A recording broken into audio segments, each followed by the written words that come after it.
Bismillahirrahmanirrahim. Assalamualaikum warahmatullahi wabarakatuh.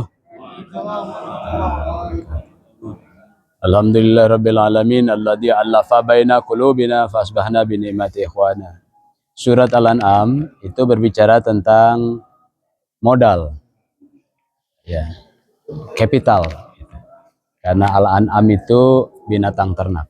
Orang dulu kaya itu disebut dari jumlah kapitalnya, yaitu jumlah kepala binatang ternak yang dia miliki. Range-nya ada berapa, ternaknya ada berapa. Sampai sekarang kalau orang punya peternakan sapi itu disebut orang kaya, itu hitungannya karena sapi itu rojo koyo kan gitu. Karena maka di sini setelah surat yang kelima yang berbicara tentang kode etik kepemimpinan, setelah leadership itu surat yang keempat, maka surat Al-An'am kemudian mengajarkan kepada kita mengendalikan modal yang akan dikelola orang yang memiliki kepemimpinan. Itu namanya surat Al-An'am. Maka pada ayat yang kita baca tadi, penyakit orang yang paling berat ya di dalam bimbingan Allah terhadap modal yang itu hanya permainan dan senda gurau, laibun walahun, itu paling berat itu cobaannya kepada orang yang dititipi harta. Pada surat Al-An'am ayat yang ke-32 itu bahwa dunia itu laibun walahun, main-main dan senda gurau. Jadi kalau dia tidak ikut dalam permainan, salah sendiri, begitu. Akhirnya dia hanya kemudian protes terhadap orang yang menguasai dunia lalu berbuat kedoliman. Sementara Allah sudah ngajarin, ini dunia itu permainan dan senda gurau. Ada aturan-aturannya dalam game itu, dalam peraturan. Maka kalau bicara tentang masalah game, itu yang menarik itu ketika kita membaca tulisan Simon Sinek. Simon Sinek itu yang menulis tentang game yang dikuasai sama pemenang dari pertarungan digital itu, yaitu namanya Apple. Itu namanya Infinite Game. Infinite Game itu yang kemudian membuat Apple mengalahkan Microsoft triliunan dolar. Gitu. Infinite Game, permainan tanpa batas. Permainan tanpa batas. Itu sehingga menisbikan keberadaan kompetitor. Jadi ketika Microsoft itu cerita tentang bagaimana mengalahkan Apple dengan berbagai teknologinya, Apple nggak bicara kompetitif. Yang dibicarakan sama Apple adalah bagaimana melayani orang, bagaimana membuat sekolah bagus, guru-guru yang bagus, dan murid-murid yang bagus. Jadi kalau di surat Al-An'am ini, memainkan capital itu adalah di tangan. Jangan sampai masuk ke dalam dada. Sehingga kata Abu Bakar As-Siddiq radhiyallahu an, yang namanya dunia itu mainkan di tangan saja, jangan masuk ke dalam dada. Dimainkan saja begitu di dalam tangan. Maka hadirin yang dirahmati Allah Subhanahu wa taala, di dalam surat Al-An'am ini nanti yang dapat peringatan, yang bisa mendapatkan petunjuk itu adalah mereka yang mempelajari surat Al-An'am ini, orang-orang yang takut kepada Allah. Itu. Maka kalau orang tidak takut kepada Allah, itu sulit mendapatkan pemahaman tentang pengendalian kapital. Dia terjebak nanti di dalam tarikan black hole. Nggak pernah merasa puas dengan harta itu. Bahkan sudah dapat satu gunung emas, kata Rasulullah, masih ngelirik gunung emas yang lain. Karena nggak merasa puas. Karena tarikan harta itu, kapital itu bisa seperti black hole. Nggak ada puas-puasnya. Sedot semuanya. Seperti lubang hitam yang besar. Maka pada ayat yang ke-51 yang dibaca Pak Darwin tadi itu, siapa yang bisa dapat nasihat di dalam pengendalian harta ini, bukan terjebak dalam permainan, yaitu orang yang takut kepada Allah. Wa anzir bihil ladzina yakhafuna ayyuhsyaruna ila rabbihim. Yang takut berhadapan dengan hari akhir. Orang yang tidak takut dengan hari akhir, nanti ngaji Quran juga bisa menjadi hanya permainan. Kemarin waktu ngaji di Tebet Mas itu ada temannya Pak Kiai Hadianto di Kementerian Keuangan. Itu karena dia punya mantu dari Amerika, beliau menjelaskan tentang kitab terjemahan Quran, tafsir Quran, namanya The Quran. Karena tertarik dengan kajian kita dan mengatakan orang Amerika itu banyak masuk Islam karena baca terjemahan The Quran itu. Tapi orang Indonesia baca terjemahan kok nggak ngasih ngerti-ngerti ya. Bahkan di Indonesia itu yang korup itu kata jamaah. Karena orang yang berpendidikan yang di sana itu menengah ke atas. Yang korup itu dari Departemen Agama dan Departemen Pendidikan. Kata orang-orang itu.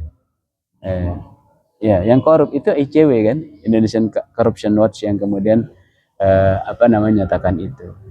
Karena memang orang-orang yang tidak takut kepada Allah itu akhirnya menjadikan Quran itu sebagai ini yang kita baca tadi cuman dongeng, yaitu buat aja asal yang penting dibaca, pengajiannya ada. Ini Allah menegurnya gini dalam surat Al-An'am ini. Disebutnya orang-orang yang mengaji surat Al-An'am dengan main-main itu mengatakan ini cuman dongeng orang-orang terdahulu. Itu pada ayat yang ke-25 itu. Cuman dongeng, nggak usah dibahas buat masalah kehidupan, aturan, hukum. Yang penting udah pengawasan, tutup. Shadaqallahul adzim. Nggak ada pembahasannya. Yang begitu nanti dibahas di dalam surat Furqan, di dalam surat ketajaman. Surat ini ya, surat Al-An'am ayat 25 itu senada dengan surat 25 ayat 5. Al-Furqan ayat yang kelima. Ada orang yang sepenting ngaji aja, baca, tapi tidak perlu dibahas, sehingga itu cuma dongeng aja, dongeng masa lalu begitu. Nah, maka orang yang kemudian bisa berpaling di dalam Islam itu, yang paling berat itu orang kaya yang tidak mengerti hakikat bahwa dia sedang dititipi ujian berat. Maka hanya orang yang memang takut kepada hari kiamat itu yang bisa selamat. Maka kemarin kita mendiskusikan tentang Federasi Masjid Indonesia dan mereka ingin melakukan gerakan se-Indonesia itu. Karena memang saya luar biasa ya melihat kawan-kawan di Al-Ittihad. Namanya kebetulan mirip. Saya ketua umum Al-Ittihadiyah, masjidnya namanya Al-Ittihad. Jadi ketika itu mereka ngerti, jangan-jangan ini dulu sambungannya sama yang dulu tahun 35 itu katanya. Jadi napak tilas. Jadi orang yang tidak takut kepada hari kiamat itu nanti melakukan al-i'rad, surat Al-An'am ayat ke-35. Jadi kalau orang sudah kaya biasanya itu ngajinya nggak serius, kecuali kalau Pak Kiai Hadianto itu beda. Nggak serius. Kenapa? Ngapain serius-serius gitu? Saya sudah ada deposit, saya bisa kemana-mana, saya ada tabungan, saya ada cadangan dana. Gitu. Maka orang kaya itu menyebabkan cepat berpaling, tawallau. Kalau di dalam surat Al-An'am yang berbicara tentang modal, pada ayat yang ke-35 ini lebih berat dari berpaling, namanya al-i'rad. Maka jangan sampai i'radnya mereka itu membuat engkau sedih ya Rasulullah ya Muhammad. Itu surat Al-An'am ayat 35. Wa in kana kaburu 'alaika i'raduhum fa in istata'ta an tabtaghiya nafaqan fil ard aw sulaman fis sama' fata'tiyahum bi ayah. Jadi kalau mereka itu hebat sampai bisa mengebor bumi atau membuat sulam, taufik sulam, ini ayatnya nih. Ini ayatnya. Taufik sulam nih ayatnya nih. Surat Al-An'am ayat 35. Atau bisa sampai tangga ke langit. Jadi sulam, taufik sulam itu artinya kitab sulam taufik ya gitu kan. Itu artinya tangga-tangga menuju hidayah. Nah gitu. Kalau mereka saking sombongnya itu bisa ngebor bumi sampai tembus ke bumi satunya, atau bisa mereka bangun tangga ke langit, mereka itu nggak akan bisa ketika menghadapi orang kaya yang sombong. Maka di dalam gerakan Islam itu ada 3 kelompok yang bisa menjadi agen perubahan. Pertama, orang kaya yang ikhlas. Kalau orang kaya biasa mah nggak nggak usah dibuat ngeper, karena mereka itu tidak tahu cara bermain. Begitu. Yang kedua, orang yang duafa yang mau hijrah. Yang ketiga, pemuda yang gerakannya responsif, cepat ataupun progresif. Maka seluruh nabi dan rasul mengajarkan hal yang sama. Surat Al-An'am ayat yang ke-42 itu disampaikan rasul mengajarkan begitu. Nanti surat Al-A'raf ayat 94 juga nabi mengajarkan begitu.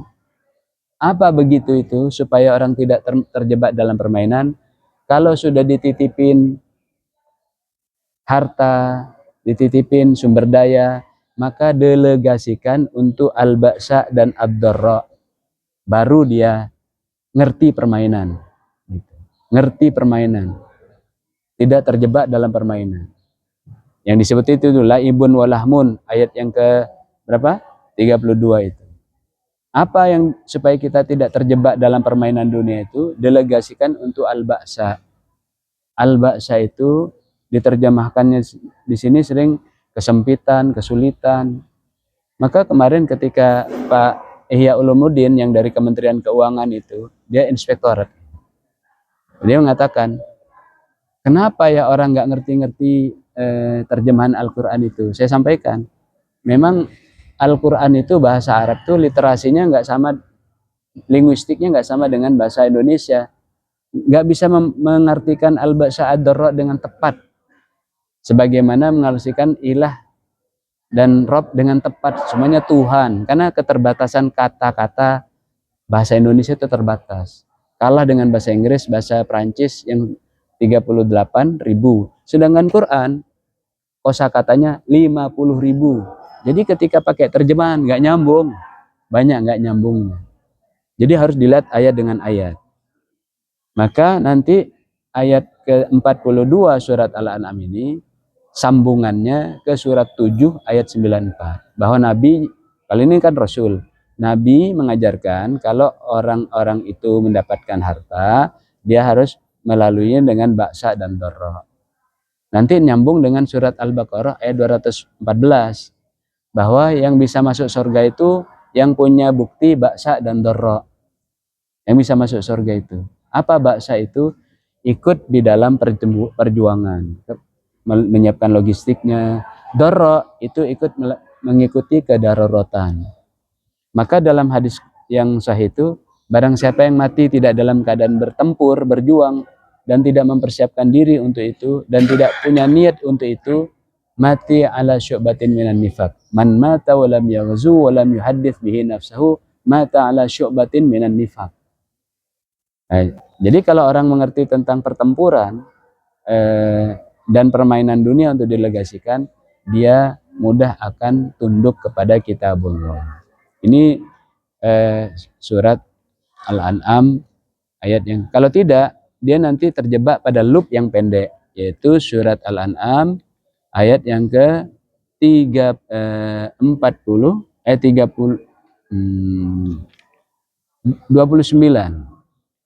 Ini cuman hidup dan mati, hidup dan mati. Pendek loopnya itu. Padahal di dalam surat Al-Baqarah ayat 28, loopnya itu panjang. Wa kaifa takfuruna billahi wa kuntum amwatan fa ahyaakum tsumma yumitukum tsumma yuhyikum tsumma ilaihi turja'un. Orang yang tertipu dengan dunia itu loopnya pendek, loopingnya itu pendek. Hidup mati, hidup mati, hidup mati. Sehingga mengatakan, ya kita hidup habis-habisin lah, nanti kita mati nggak ada urusan. Kita hancur aja di tanah. Ada yang looping pendek itu mengatakan, ya kita nanti hidup mati, nanti kita hidup nanti reinkarnasi, ada yang jadi tikus, ada jadi orang, kayak pelajaran orang India itu karena salah memahami dunia, loopnya pendek.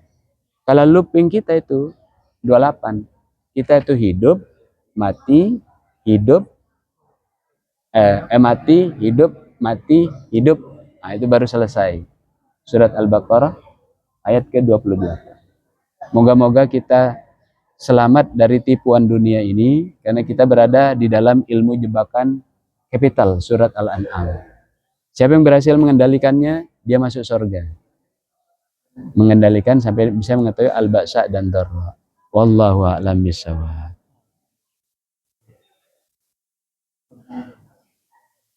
Silakan ada teman. Terima kasih Pak Kiai atas pencerahannya terkait dengan surat Al-An'am ini. Pertanyaan saya mungkin fenomena hubud dunia ini sebenarnya akar masalahnya apa? Karena kalau kita lihat ada beberapa figur, dia berasal dari background pendidikan agamanya bagus gitu ya. Tetapi begitu masuk ke dalam lingkungan tertentu, sepertinya berubah cara dia mengaplikasikannya. Mungkin apa yang dia sudah pahami sejak masa remaja, dia ikut anggota organisasi kemahasiswaan Islam misalnya gitu. Tetapi setelah di lingkungan tertentu berubah. Jadi jauh lebih moderat, jauh lebih easy going gitu. Tidak terlalu kelihatan lagi mantan atau bekas aktivisnya itu. Kira-kira itu apa sebenarnya? Apakah hubud dunia itu ada relasinya dengan ekosistem lingkungan yang menyebabkan orang menjadi permisif, menjadi ya nggak apa-apa asal nggak mengganggu saya ya, fenomena I don't care itu. Gimana Pak? Ya, makasih. Iya, makasih. Silakan, ada tambahan ke Ujang? Ustaz, Pak Kiai mau nanya ya untuk apa yang Al-Akbar mungkin ya? Apa? Al-Akbar halaman 132.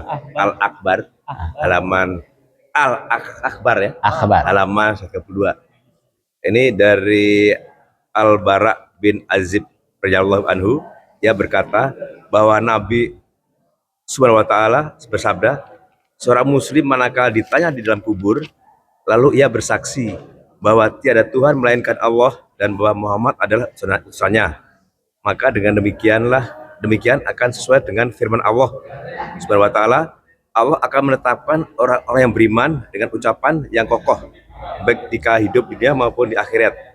Di riwayat Bukhari dan Muslim. Nah, seorang muslim ini seolah memang dari awal sudah ditetapkan oleh Allah, gimana? Sepertinya dari awal sudah ditetapkan, sehingga dia pada saat di dalam kubur dia bersaksi bahwa tidak Tuhan selain Allah dan Muhammad. Itu. Atau bagaimana Ustaz? Mungkin itu. Yeah. Terima kasih. Jadi hubud dunia itu, ini kan berkaitan dengan kapital ya, dengan dunia, ini permainan dunia. Gitu. Ini yang ditakutkan malaikat itu, yang pada surat Al-Baqarah ayat 30 itu. Malaikat itu serentak mengatakan, ataja'alu fiha man yufsidu fiha wa yasfikud dima. Ketika kita mau dijadikan khalifah, apakah ini yang jadi khalifah di muka bumi? Nanti dia itu berbuat kerusakan dan menumpahkan darah.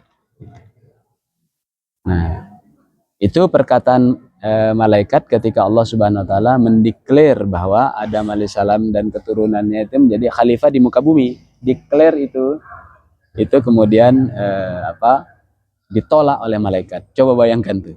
Allah berfirman, malaikat melakukan penolakan. Padahal malaikat tuh pekerjaannya ada bertasbih dan taat. Ada apa nih sebenarnya? Karena makhluk yang namanya manusia itu mengerikan. Kenapa? Karena dia diciptakan dari tanah. Maka nanti kalau gravitasi dunia, gravitasi itu menguasai dirinya, dia bisa melakukan kerusakan. Mengapa begitu? Karena gravitasi tanah itu menyebabkan dia bisa terseret pada hawa nafsu, sebagaimana dijelaskan di dalam surat 3 ayat 14.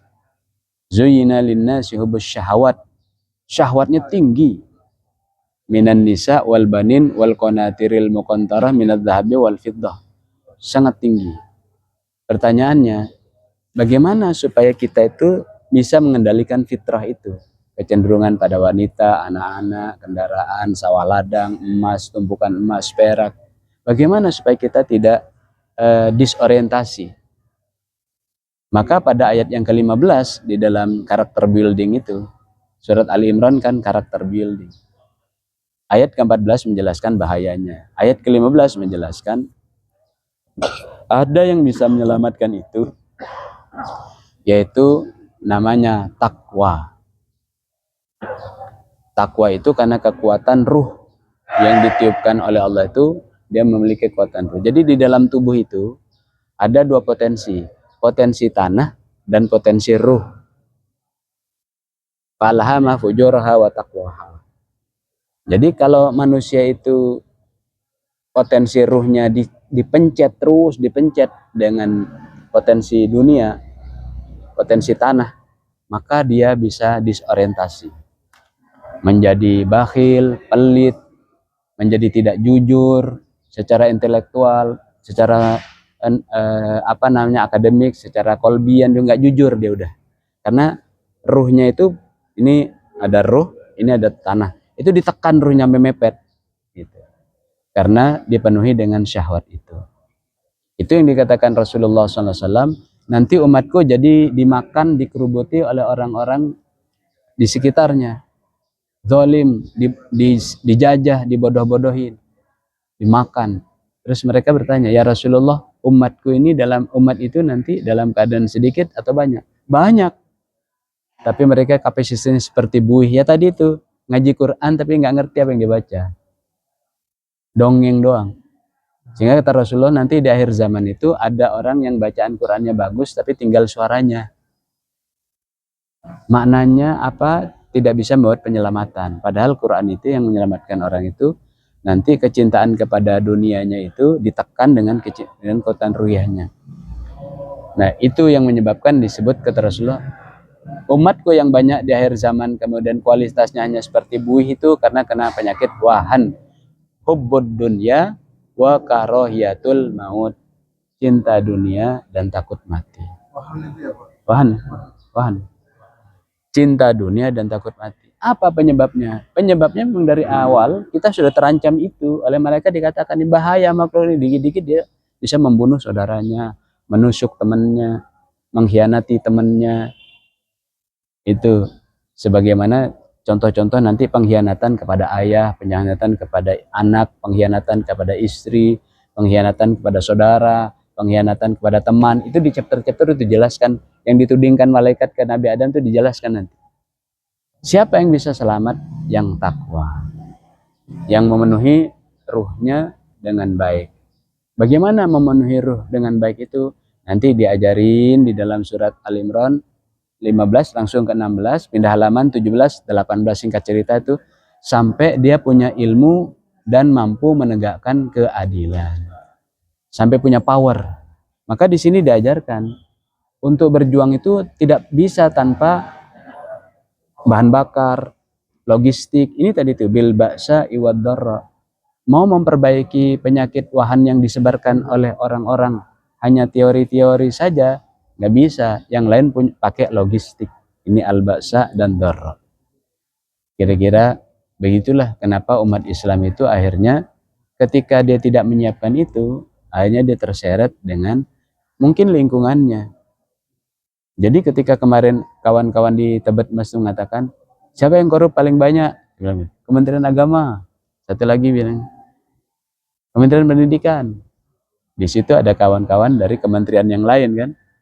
Padahal dalam kondisi state capture corruption itu sekarang itu sampai kata World Bank itu yang korupsi rakyat juga, bukan cuma pemimpinnya.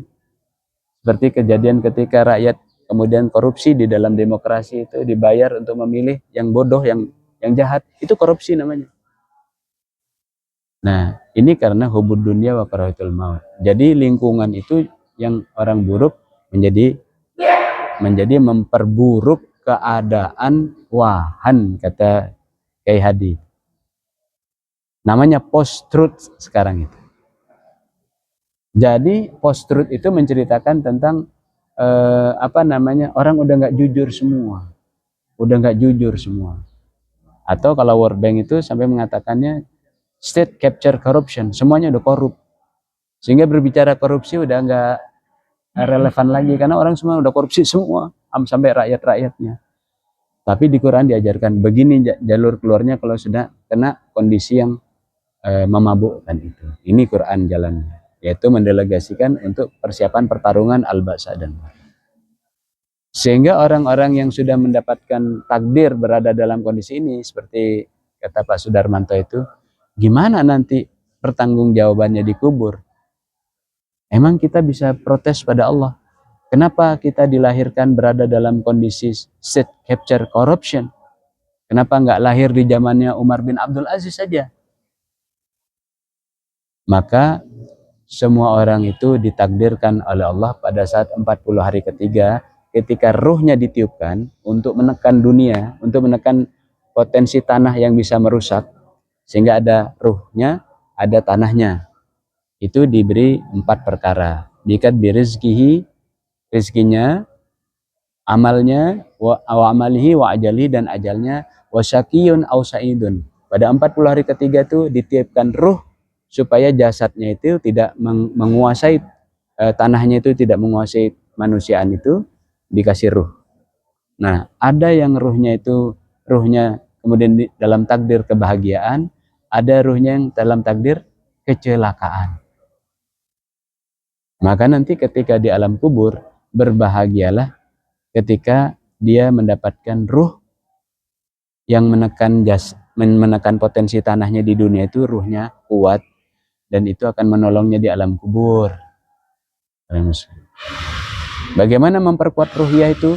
Nih, Quran. Supaya mengerti ketika mengendalikan harta, memainkannya di tangan dan sebagainya. Wallahu a'lam bishawab. Jadi ketika Umar memahami tentang ruh yang ditiupkan itu ada potensi bahagia celaka, dan di dalam surat Hud ayat 105 dijelaskan bahagia celaka itu terbukti nanti terlihat di padang mahsyar. Nangis Umar. Ya Rasulullah, orang itu beramal baru mau dicatat amalnya contreng. Apa sudah ada catatannya? Takdirnya? Sudah ada, kata Rasulullah. Sudah kering tintanya, sudah diangkat penanya. Makin sedih tuh Umar. Kita ini sudah ada takdir-takdirnya. Menangis Umar. Takut tergelincir lagi kayak dulu. Tapi kata Rasulullah, Umar, akan tetapi orang itu didekat-dekatkan dengan takdirnya. Jadi kalau kita pernah didekatkan begini nih dengan Quran, selalulah bersyukur supaya ditambah nikmatnya. La in syakartum lazidannakum. Ditambah nikmatnya, nikmat semangatnya ngaji, nikmat semangatnya tadabur. Jangan sampai mengegerundel. Kalau dia tidak bersyukur, dicabut nikmatnya.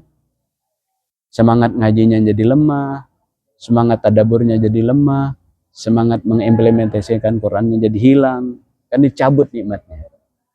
Maka bersyukurlah. Moga-moga kita berada di dalam eskalasi leverage kebaikan di dalam membahas kitabullah. Karena semua orang tuh didekat-dekatkan dengan takdirnya. Moga-moga ini kita sedang didekatkan dengan takdir-takdir orang ahlul Quran. Didekat-dekatkan sama Allah takdirnya. Wallahu a'lam bishawab. Mari.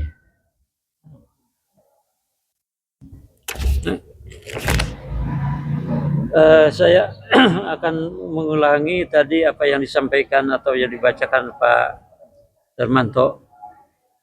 Ini kan ada firman Allahnya di sini.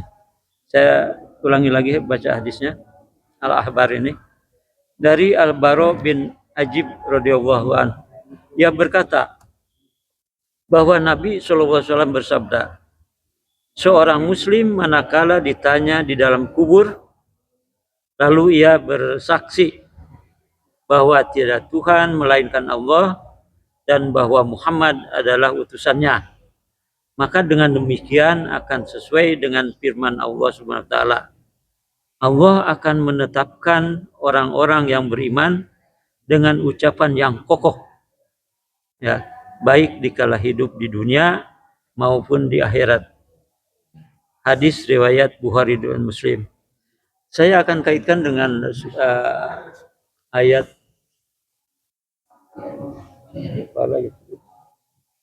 Surat apa? Ya. Surat Ibrahim surat 14 ayat 27. Yusabbitu Allahu alladziina aamanu biqaulis tsabit fil hayatid dunya wa fil akhirah. Wa yudillu Allahu dzalimin wa yaf'alu Allahu ma yasha. Terjemahannya, Allah meneguhkan iman orang-orang yang beriman dengan ucapan teguh dalam kehidupan di dunia dan di akhirat. Dan Allah menyesatkan orang-orang yang zalim, dan Allah berbuat apa yang Dia kehendaki. Jadi saya pernah ikut menguburkan jenazah gitu ya. Ini yang membawakan tausiah di kuburan ini bukan untuk orang mati, tapi untuk yang hadir yang ikuti ya. Sering saya kira itu dibacakan ayat ini. Nah, kemudian ini hubungannya dengan hadis tadi, gitu ya. Ini ada hubungannya, mungkin cocok juga gitu, atau gimana ini? Ya, mohon penjelasan. Ya. Ya. Jadi kalau dibaca dua ayat sebelumnya pun ini berkenan dengan kokohnya keimanan. Ya. Enggak usah. Awal ya. Ya.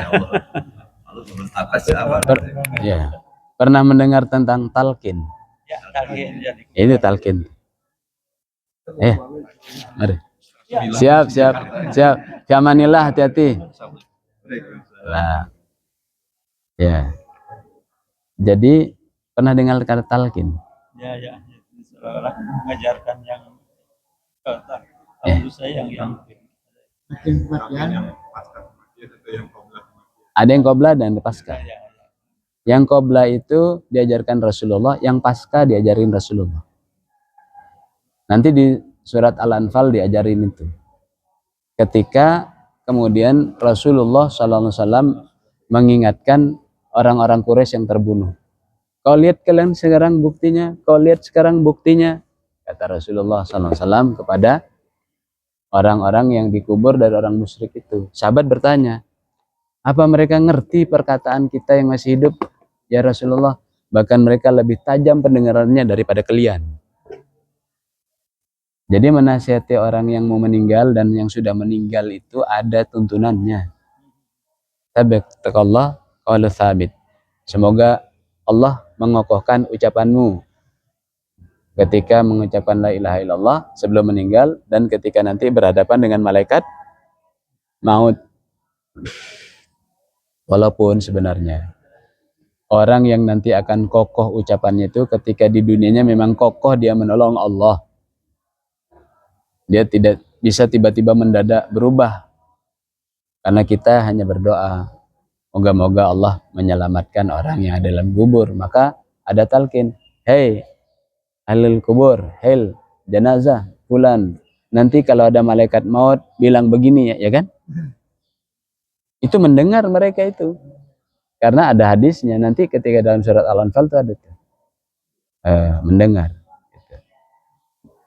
Jawab begini, "Man rabbuka?" Allahu rabbi. "Wa man nabiyuka?" Muhammadun nabi. Jawab begitu ya sahabatku. Itu diajarkan. Itu.